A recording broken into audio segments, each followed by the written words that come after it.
There we go. Great. Okay, I'm going to mute and let you take it away. Okay, wonderful. Thank you very much. And with our kind of little technical situation, I'm just going to ask the nice person who's doing these slides just to go to the next slide. So this is kind of sleep in stressful times. I think all of us would agree these are stressful and unusual times, and absolutely this is taking a toll on people's sleep. And so I thought we'd talk about a number of different topics. If you could go to the next slide. There we go. So as my living is based on the fact that sleep can be challenging for a lot of people, and I definitely have felt job security these days because sleep has gotten worse for a lot of people. There is a lot of stress in the world right now with sort of pandemic issues everywhere. And then that's compounded by isolation, by people doing less than they used to do, and loss of kind of traditional routines. And all of those absolutely take a toll on sleep. So next. So I think things to talk about. Number one is when somebody's having trouble sleeping, first, the question is this really just insomnia? Like, oh, I just can't sleep. There might be something else going on that is kind of behind this that needs to be fixed in order to fix the insomnia. But the good news is maybe you can fix your insomnia by fixing that other problem. So we'll talk about some of the kind of issues that might be lying behind the scenes that are worth thinking about. Certainly what I think about when somebody comes to see me to talk about their poor sleep. Then something that I think is extremely important that I did not learn in sleep doctor school, but is definitely out there, is kind of what you could think about as the math of sleep and just the timing issues that are really pretty important, and I think lie behind a fair bit of insomnia in a hidden way. So we'll talk about that. Then talk about strengthening natural sleep-wake cycles, talk about melatonin, how we use that, also using light, and then MEAD, which is my little acronym that you guys can sort of anticipate, and we'll explain that soon. So next.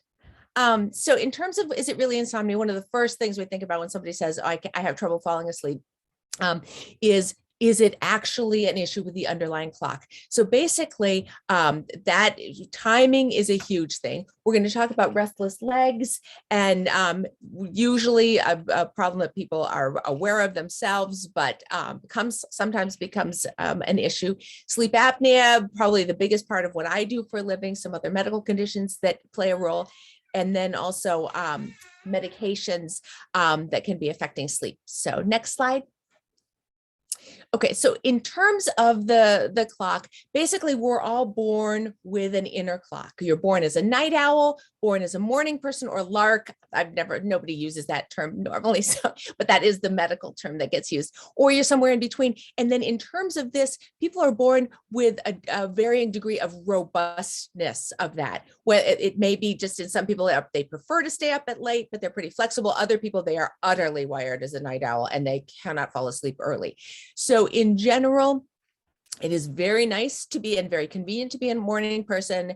Being a night owl, especially a strongly wired night owl, is basically kind of a curse. It's actually a 4-part curse. And usually when talking with people in the office about this, I write this down and go through it in more detail. But basically the 4 parts of the curse of the night owl is that you really can't fall asleep when you want to fall asleep, or when you would be convenient to fall asleep, or when you need to fall asleep given the time you have to wake up. Then you have to wake up when you are wired to be asleep. You're always short on sleep because in general, night owls tend to be longer sleepers. And then this is also a setup for lifelong insomnia, because basically sleep and going to bed has never been associated with just falling asleep easily. It's a time of anxiety about when am I going to be able to fall asleep? How rotten am I going to feel tomorrow? What are the consequences on my performance? All sorts of things. So sleep anxiety plays an issue and creates some insomnia. So it is wonderful if many or most of you are actually retired, because then you can hopefully keep the hours you are wired to keep. Sometimes life doesn't let you do that, but that really is the best thing to do, because as most night owls know, it is how you are wired and it is a lifelong battle. You can't just train yourself to be an early person. So paying attention to that. And if really that's what the issue is and why you can't fall asleep is because you never fall asleep at 10 o'clock. Well, if life would just let you go to sleep later, and loving people in your life would let you go to sleep sleep later and let it be okay to sleep in a little bit, that is a really good thing.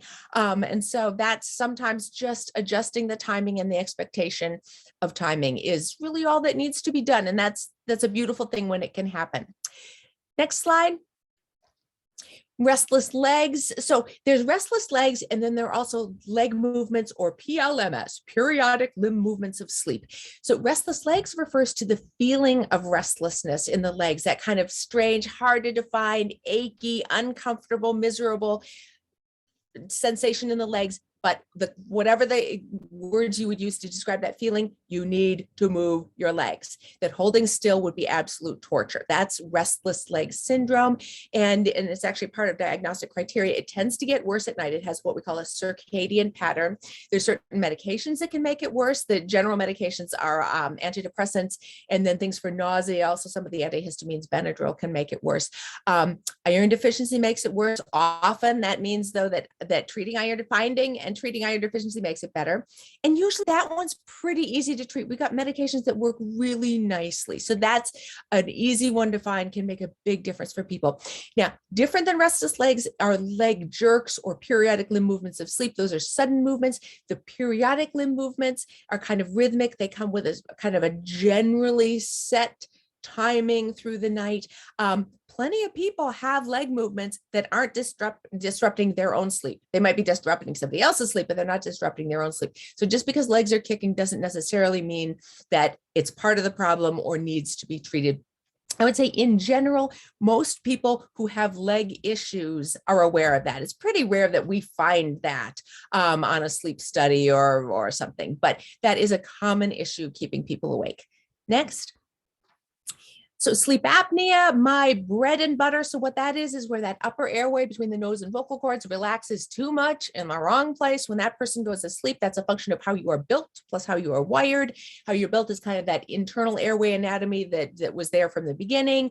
Extra weight often, not always, but often plays a role. And then the wiring is just kind of what relaxes where and how much when you go to sleep.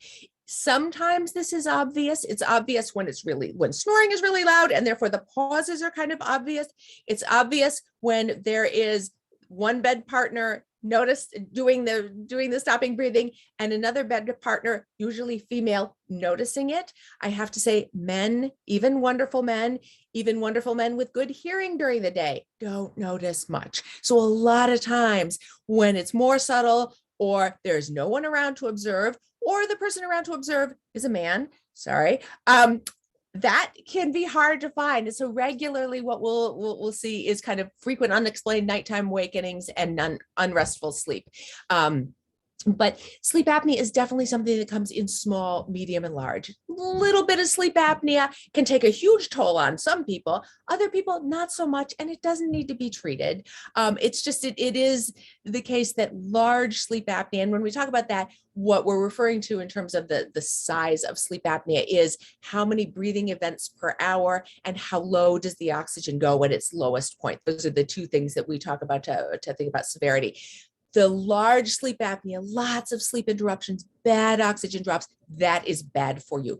Bad for your brain in terms of sleep quality and thinking, bad for the cardiovascular system, high blood pressure, hardening of the arteries, atrial fibrillation, bad for diabetes and metabolism to have alarms go off, therefore adrenaline surges, glucose surges, all sorts of things there.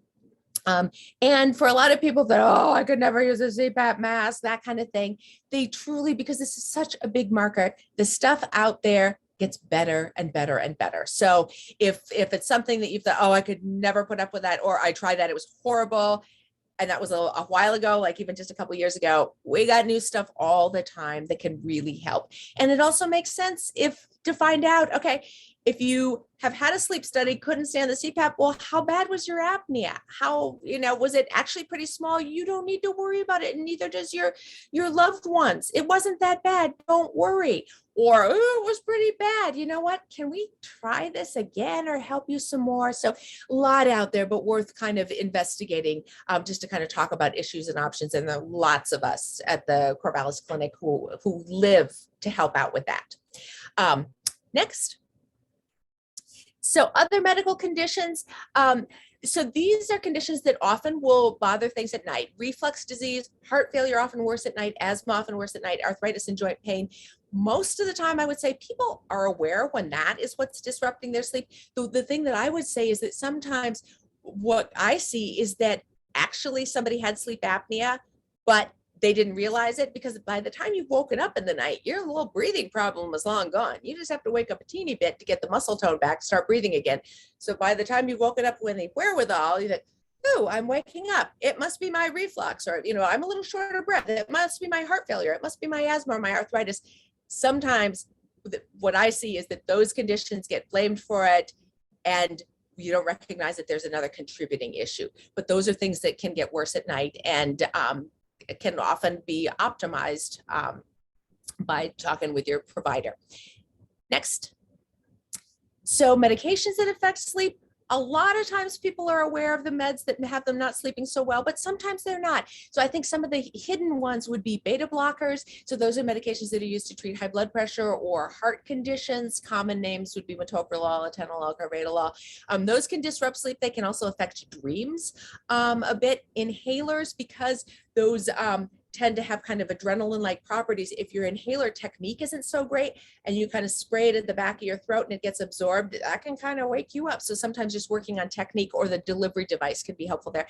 Diuretics, think about the timing of that. Actually, I am embarrassed to say that when my mother came to visit recently, and she was getting up 5 times in the night, it wasn't until 3 or 4 days into her visit that I went and looked at her medications and saw she was taking her water pill at night, because nobody had really, it had a goofy name and she just didn't realize it was a water pill, and there we are. So that was a kind of an easy fix. The other thing is, if you're peeing at night, it might not be your water pill. Sleep apnea can actually do that. That's another story. But like Lasix, that's the trade name for furosemide. They got that name because it lasts 6 hours. So if you're peeing at night, don't blame the water pill that you took in the morning. Think about some other reasons for that, because maybe that's other solutions for you.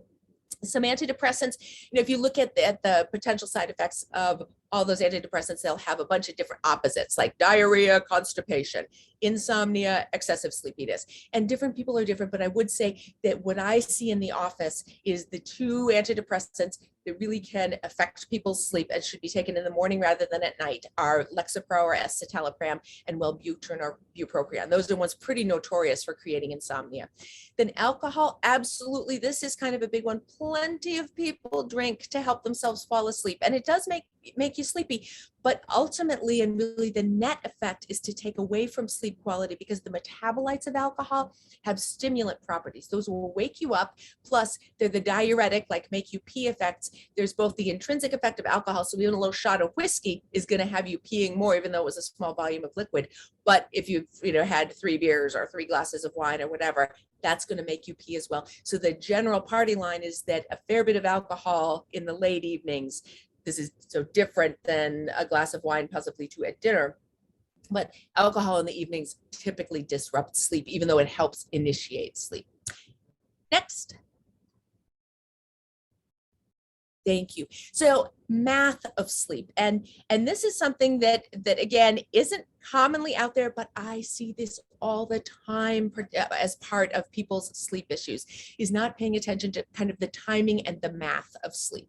So with that, basically the math of human sleep is we're wired to be awake for about 16 hours and then to sleep for about 8 hours.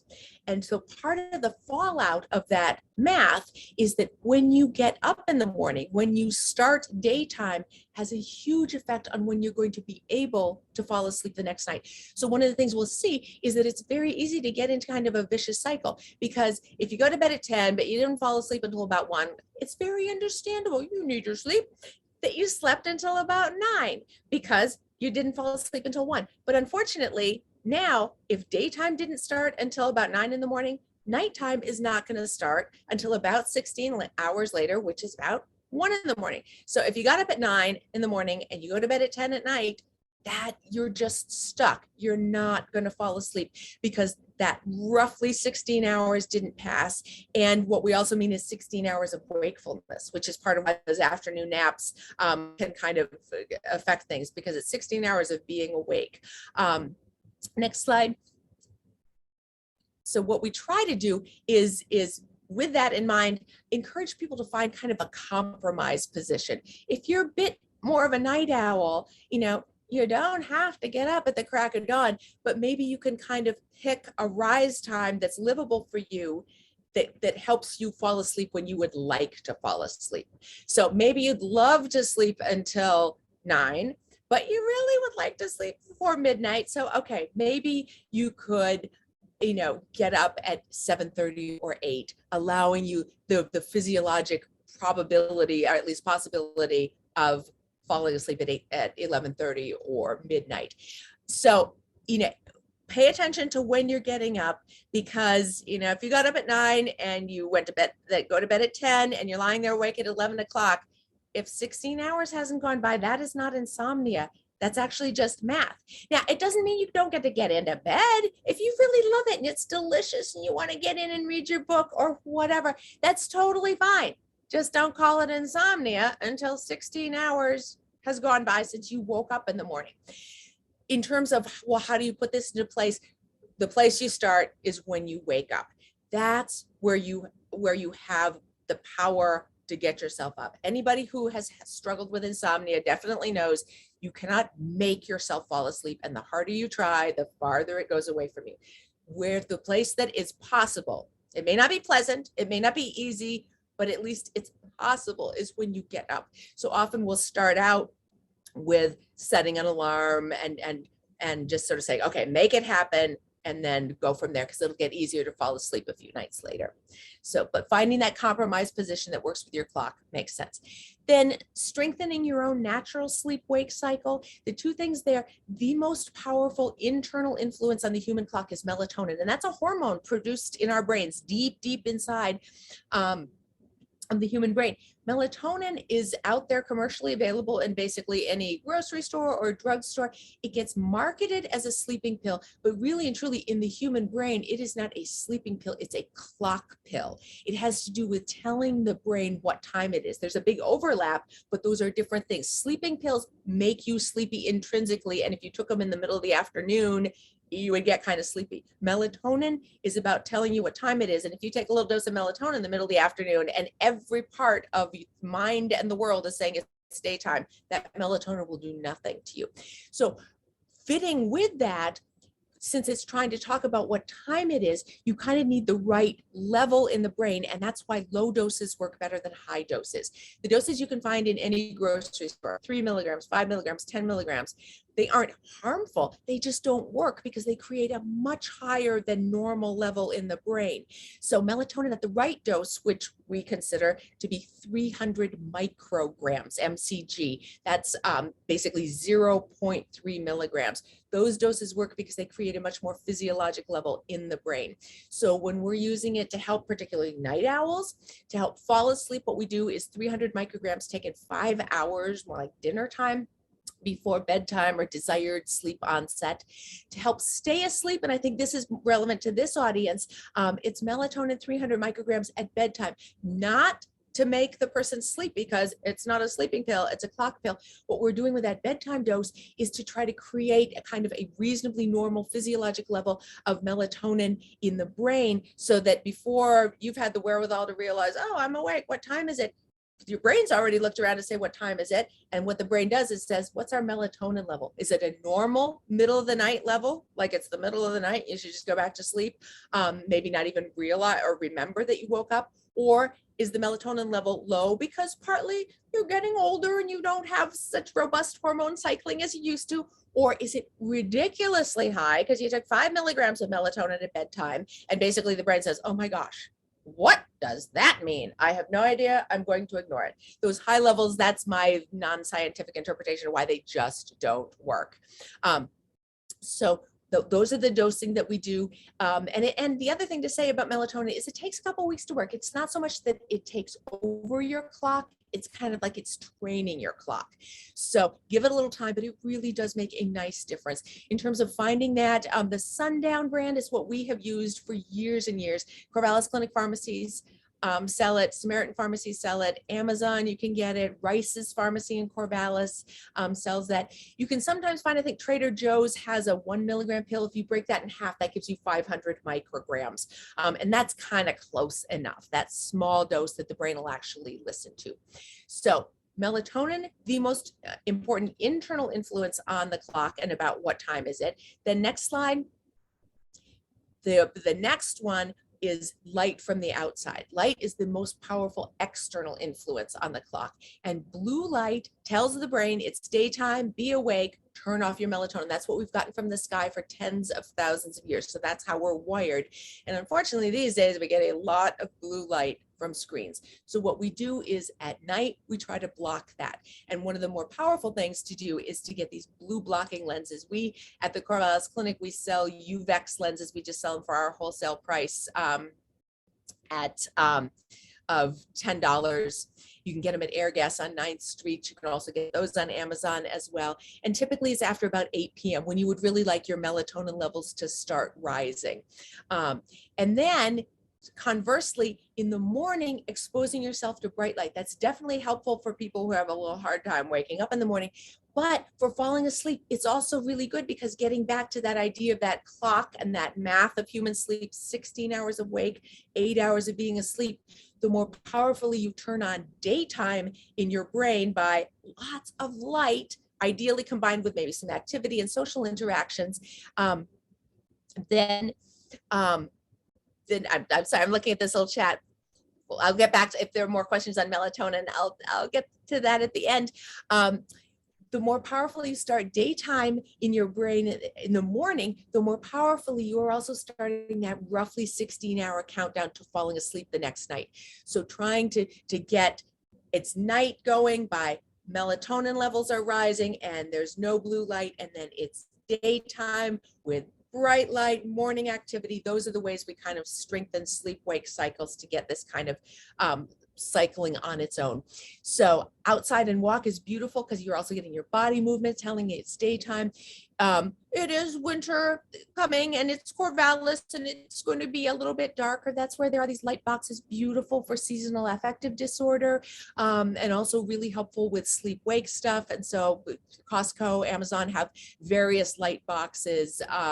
That's beyond the depth of this conversation, but there are good ones out there that are in the sort of $50 to $75 range.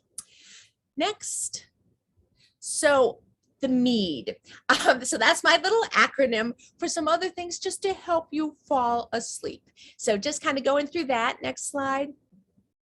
Mindfulness meditation, exercise as in movement, action, and drugs. So we'll just kind of go through those. With the meditation. So this is just the idea of calming your brain both before and during bedtime, as in not having all sorts of stimulating things or video games or watching the news right before you try to go to bed. Now you're upset again. So finding whatever works for you, and different people are different, but I think meditative reading, and again, for different people, that'll be different, but poetry, Psalms, something that is peaceful, but not terribly engaging. If you're going to find some reading, maybe find something worth reading, but not anything that you would read for interest or pleasure or edification during the day. Pick your nighttime reading if you're having trouble falling asleep. Something calm, maybe even memorize a poem and just say it to yourself over and over. Something meditative. Guided imagery sometimes is better for people. There are all sorts of apps. If you just kind of search for sleep in the app store on your phone, that you would of course not have giving any light to your eyes, just noise to your ears. But there's some wonderful things out there. Calm is a popular one. It is now a subscription one, but a lot of people find it's worth it, meaning subscription as in you have to pay for it.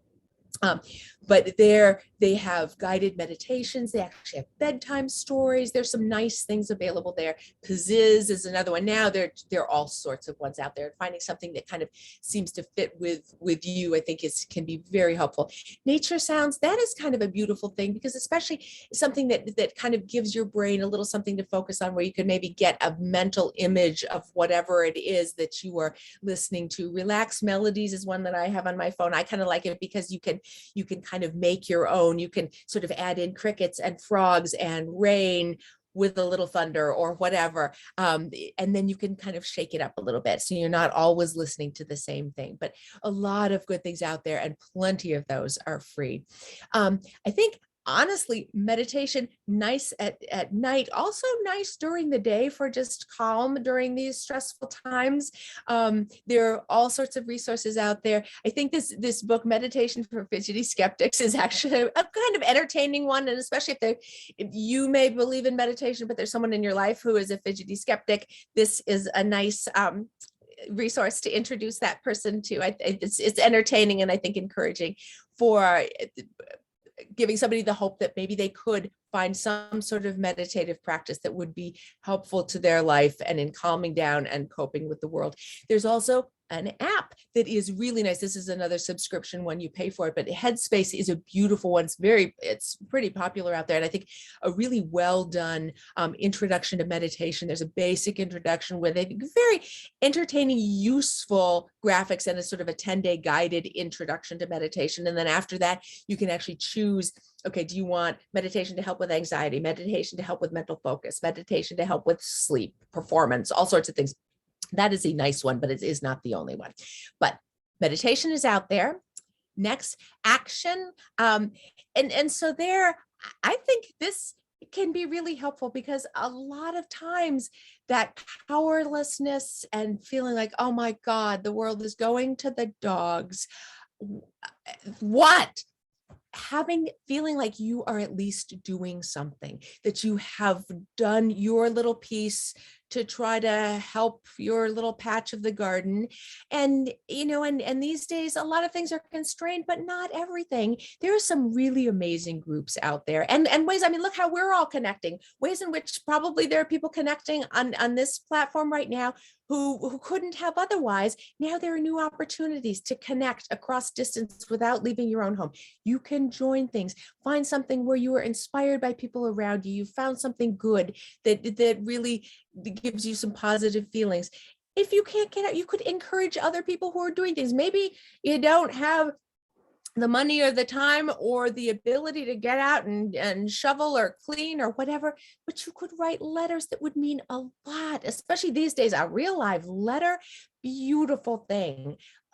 Letters of encouragement, and then to think about that as you're trying to fall asleep, and what other people or organizations could you applaud tomorrow, that kind of thing. Those are good things to think about as you're falling asleep, and I think much more conducive than just angst. This is a book, the book Active Hope. My mother sent me that as she I think it is her Unitarian church all read that in their book group. And I think it's a really nice, very practical book. If you want just some practical suggestion, that is a nice book. And I get some brownie points with my mother for plugging it. So action, then exercise, and that's sort of a loaded term, but I think the idea of being physically tired, because really and truly it is absolutely huge in terms of sleeping, is getting good and tired. You just know that if you think about the phrase, oh yeah, I slept well last night, I was good and tired, that always means physically tired, because absolutely the bad sleep these days are showing that just mental tiredness and emotional tiredness and spiritual tiredness, that is not conducive to good sleep. Good and tired, as opposed to bad and tired. And I see so many people who are bad and tired. So doing what you can. Now, it does mean that physical limitations make that a little bit difficult. It's also when you have demands on your time, that can be difficult. And then here we are in a pandemic with all the gyms and pools and things like that being closed. But figuring out something, and there's my husband's, one of his favorite sayings is there's no bad weather, only bad clothes. And much as I hate to admit it, I think he's kind of right. This is Oregon. It's going to rain. It's going to be a little cool. But if you could just get outside a bit and move a bit, that goes a long way. And then there's also just the idea of doing something you actually like. You do not have to go jog if you hate jogging. I believe jogging, if you are over the age of 29, jogging is bad for you. That's my strongly held opinion. And I'm a doctor. So, but finding something you like, dance on your own, put on something, just go for a nice stroll. Find somebody whose dog needs to be walked. That's a beautiful thing and gets you interacting with other people who have dogs. And then that's just another good thing to reflect on at night. So something you like that has a few other benefits, beautiful to do. Tai Chi, a beautiful thing you can do in a chair. Yoga, you can do in a chair. Lots of good movement things that also kind of are good for your mind, good for your brain. But that physical movement, working best you can to get good and tired, because truly being good and tired is the best sleep aid on the planet. So next, then the D, drugs and substances. So prefacing this, I think this is actually sort of an important concept of whatever drug, whatever substance, giving it a chance to work. And so this is my little analogy. It's not the most positive one, but I haven't come up with anything better. So imagine that falling asleep is kind of like falling over the edge of a cliff. A good sleep aid, and there are a lot of good sleep aids out there, can give you about a 10-foot push. So basically, if you are 8 feet from the edge of the cliff, like you can see the edge of that cliff, but you aren't quite there yet, then whatever it is that'll give you a 10-foot push is going to work. But if you're 15 feet from the edge of the cliff, and coming back to that math of sleep, for example, you didn't get up until 9 and you're trying to fall asleep at 10 at night, you are 20 feet from the edge of the cliff, or you slept all afternoon. Let's come back. I'm seeing the question about naps. We're going to come back to that. Or you just watched the news and you are just riled up, whatever it is. If you're 15 feet from the edge of the cliff, it's not going to work. So figure out why whatever that should work, a certain dose of something that always used to work. Think about how far are you from the edge of that cliff to fall asleep. So doing what you can in terms of timing, tiredness, calmness, use that melatonin and no blue light to be telling your brain night is coming. Get yourself to the edge of the cliff and then see, do you really need another push? Oral CBD, as in cannabidiol, we'll get to this. I think that is a beautiful thing, especially these days. There are also some prescription medications. Talking about CBD though, next. So CBD, cannabidiol, that would be the medical part of medical marijuana. If you think about THC, tetrahydrocannabinol, that's a bit more there's a psychoactive, getting high, kind of silly sorts of things. And then there's the CBD working on pain, relaxation, that sort of thing. I think especially these days where anxiety is such a big part of why people are not sleeping well, this is a beautiful substance because it actually targets anxiety. In general, sleeping pills don't. The sleeping pills that really clearly target anxiety are the benzodiazepines. That's that Valium family, with significant potential for tolerance, dependence, addiction, withdrawal, falls in the elderly, confusion, depression, all sorts of bad things. This one can really just sort of target with that just relaxing. Plus there are anti-pain effects. It has nice potential if you can find a good substance for you. The other thing that I think is really good is that here you can adjust the dose. If you're doing drops of oil or bits of a little gummy, you can decide, okay, here is my bedtime dose, although I'll take a little bit more if I'm really upset, or a little less if, I just need a teeny bit, or middle of the night, tiny bit, that kind of thing. It's really adjustable as opposed to pills. And then in terms of safety issues, which in everybody, but especially older people with the issue of falls at night, confusion, morning hangover, I would say that particularly because this is targeting anxiety, this is a safer substance. Because really, if anxiety is a part of why you can't sleep, you're going to have to take a whole lot of trazodone, which just has this sort of blanket side effect of sleepiness, the way Benadryl does. You got to take a huge amount of that to calm down anxiety, as opposed to a little bit of something that helps with anxiety. So I think for that reason, you're targeting one of the root causes and you can titrate it to the lowest effective dose. As you can see, I'm a big fan of CBD. We can get to resources later if people have interest. In terms of how do you take it, don't smoke it.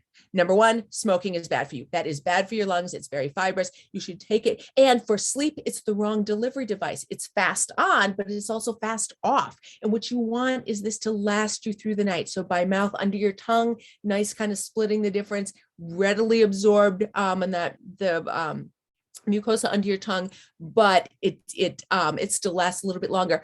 rectal administration, like a suppository, I have to say, number one, there is nothing recreational about a suppository if you are a normal person. And what I have seen is that it seems to be more effective. One of my personal theories is that partly you avoid that what's called first pass metabolism. You know, when you eat something, our body's amazing, beautiful design is a lot of the blood leaving the stomach where things have been absorbed, then goes through the liver to detoxify. That's good if it was a poisonous mushroom. Not so good if it's that CBD that you really were hoping would get into your brain. A fair bit of it is, in some people in particular, is removed from the system. If you put it down there, it doesn't go to your liver next. And so you can bypass that. And so for people who haven't gotten much of an effect by oral CBD, the suppositories can be often really helpful. And then that has a nice time release formulation. So that can be a great option if you can either get yourself or whoever should be taking it to take it that way. One thing to say, though, is that if this is something you're going to do regularly, this isn't just because it's a supplement doesn't mean it doesn't have pharmacologic effects. It can affect liver metabolism by being in your body. And so it's something you should review with a pharmacist if you're on significant prescription drugs, blood thinners, things like that. So next slide. Prescription sleep aids. So there are a number of kind of designer sleep drugs. These are things that these are true sleeping pills designed to put you to sleep. Ambien was the first one.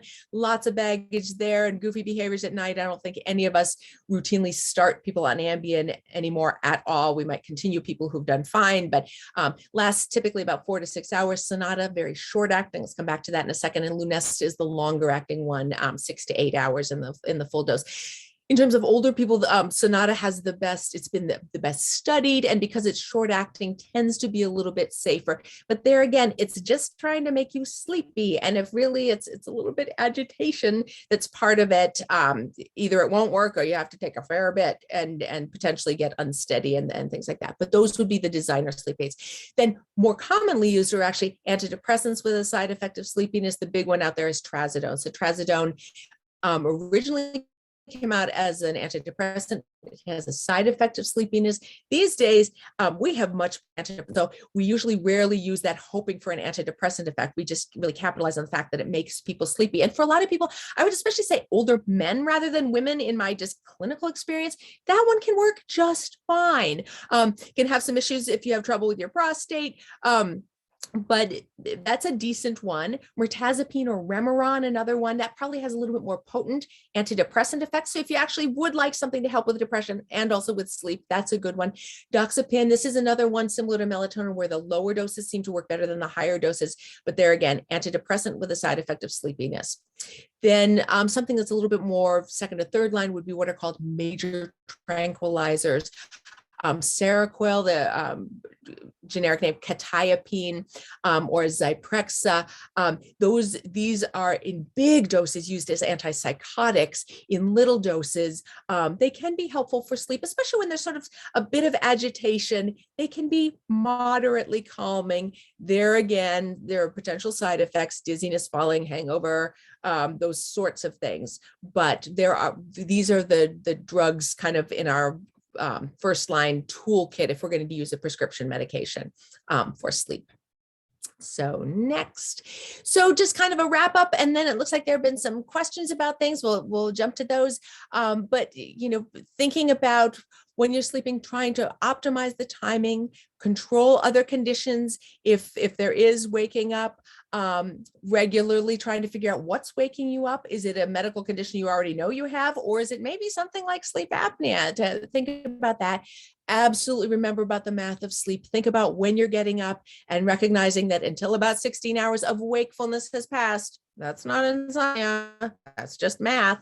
Low dose melatonin, 300 micrograms, bedtime to help you stay asleep, earlier to help you fall asleep using light to help your advantage, strengthening the natural sleep-wake cycle. Then with that whole MEAD, relax your mind, tire your body, do something to help, then let it go.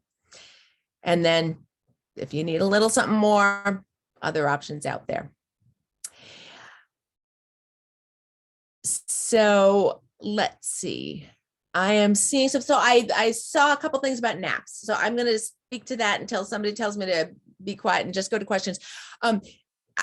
in my personal opinion, there are good naps and there are bad naps. A good nap is something that is delicious and restorative, and you love it, and it powered you into a good, productive, enjoyable, awake evening, and it did not sabotage your ability to sleep the next night. That is a good nap. That means it's usually less than an hour, maybe less than half an hour or so, and it's usually solidly before 4 in the afternoon, if not a little bit earlier. That's a good nap.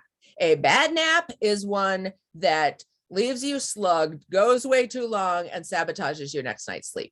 So, and it's interesting to me, I think a lot of people, the good nappers know who they are and they know how to do a good nap.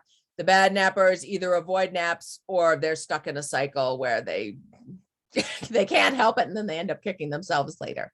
Split sleep schedules, that works for some people. That I think if you have, if your life allows you to sleep in 2 separate chunks, that's wonderful. I would say that's fairly unusual to have either a life that allows you to do that easily and safely, or to be someone where that worked out well. But I think it's a reasonable thing to do if it works for you. I just think that's somewhat unusual.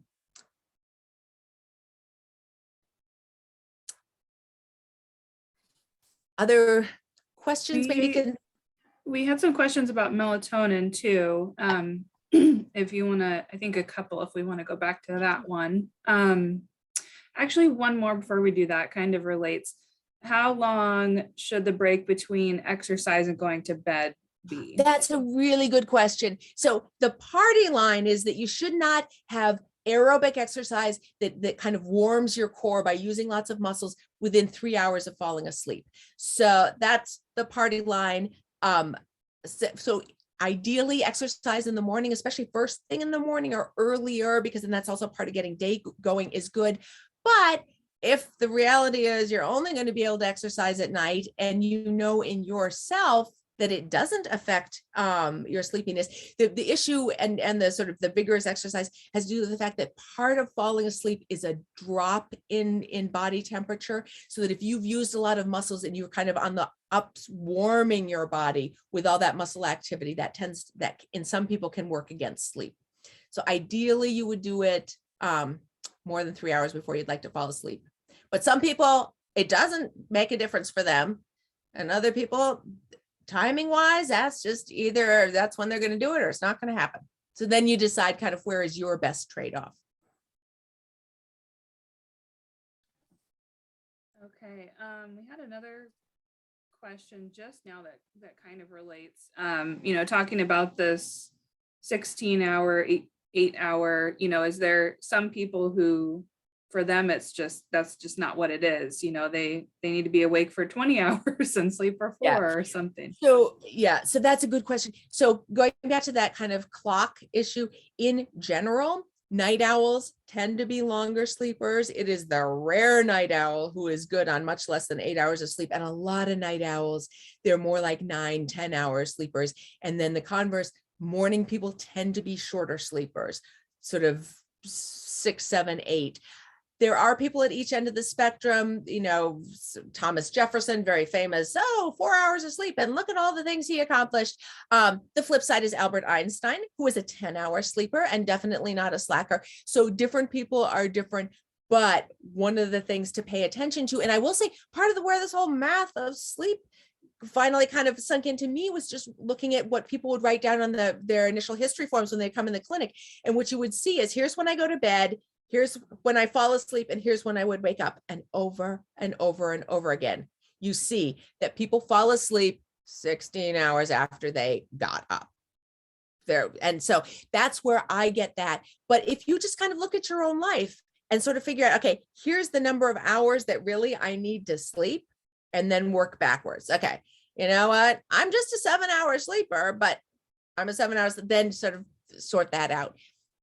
So I guess that's where I would start with that timing, is how many hours of decent sleep.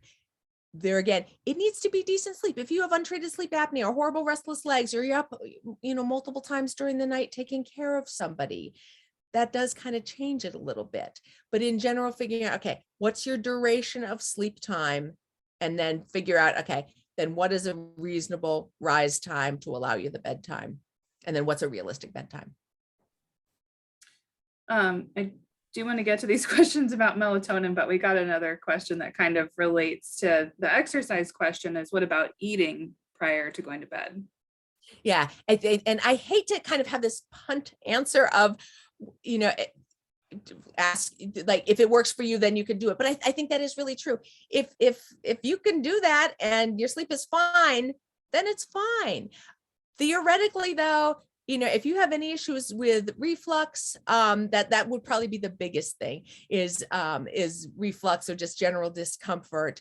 Then it would not be a good thing. So most people would say having several hours, 2 to 3 hours kind of minimum between stopping eating and falling asleep. The other thing is just in terms of weight, we have come to realize that when organisms eat outside of their natural wakeful time, those calories actually tend to be stored as fat. I mean, that's been shown well in sort of nocturnal animals, where if you take two groups of genetically identical mice and you feed one group the same amount of food during the day, and the other when they're supposed to be sleeping, and then the nighttime group, you feed them at night, exact same amount of food. The ones having to eat when they should be sleeping gain weight with the exact same amount of caloric intake, because it's kind of like the gut, which actually the most powerful clock in the body is the brain. Second most powerful is the gut. That's why nausea is a big part of jet lag, actually. But if you're eating during a time then when your gut is off duty, your gut is just going to say, put it in the cupboard, or in a lot of our cases, put it in the hips. Not going to process it now. We're off duty. And is it true that certain foods might cause you to not sleep well or even cause you to have dreams? Like dairy, something that we've heard of that does that. Okay, that's a really good question. In general, for a lot of people, richer foods will be more disruptive to sleep. Richer foods, I hate to say it, but I do think, especially as we get older, chocolate can have that effect, which I think is just a crying shame. Then another tiny thing, I think worth just investigating in yourself, see what is true in you. My husband and I have definitely found that when we eat a vegetarian meal, we sleep better.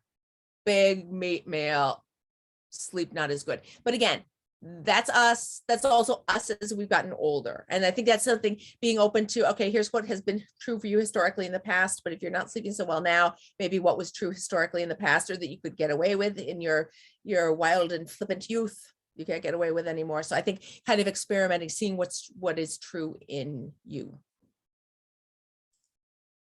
Thank you. Okay, we'll get to these melatonin questions here. So I think the first one that came in was around using melatonin when you're traveling to different time zones. Yeah. So I think that is a very reasonable thing, maybe increasing the dose a little bit, but still you want a fairly physiologic level. And so what you would want to do, I think time zone travel, really light is huge. I would say that light is huge. So getting daylight, if it's day in your new time zone, get out there, get that light, then taking melatonin with that timing in mind, that it's not going to be a sleeping pill for sleep onset. So you wouldn't take it like you would a sleeping pill right at bedtime. You would take it a few hours before. And then the other thing is that honestly, that is just not a physiologic thing to do, to travel, 3, 4, 5, 6 time zones away. So if you want to sort of expedite your adjustment, that is where I think call your friendly sleep doctor or primary care person, say, I'm going on a trip. Can I have a little bit of whatever to just go to sleep in your new time zone? Just go to sleep with a pill, because that's going to be hard. Melatonin will help, and it's the most natural thing you could do. The pill is not, but your travel isn't natural either. And then get up in the morning and get that light and get moving. Those are the big things. Okay. And now we had a couple questions around the dose of melatonin. So are there any risks for people to be aware of if they're using melatonin long-term? Yeah. But good question. Really not. And that's where, honestly, at those low doses, when those are very physiologic doses, you really could think about that as basically hormone replacement therapy for sleep. Utterly natural hormone. And this is in the class of hormones that doesn't downregulate. I mean, a lot of people know if you take steroids for a while, you are going to suppress your own body's steroid production. And there's a feedback loop that turns your own production off. That's why we'll taper if you've been on prednisone for a long time. Melatonin different. There is no feedback inhibition. Really, it's kind of like hormone replacement therapy. And in those normal doses, utterly nothing in terms of cancer or other things.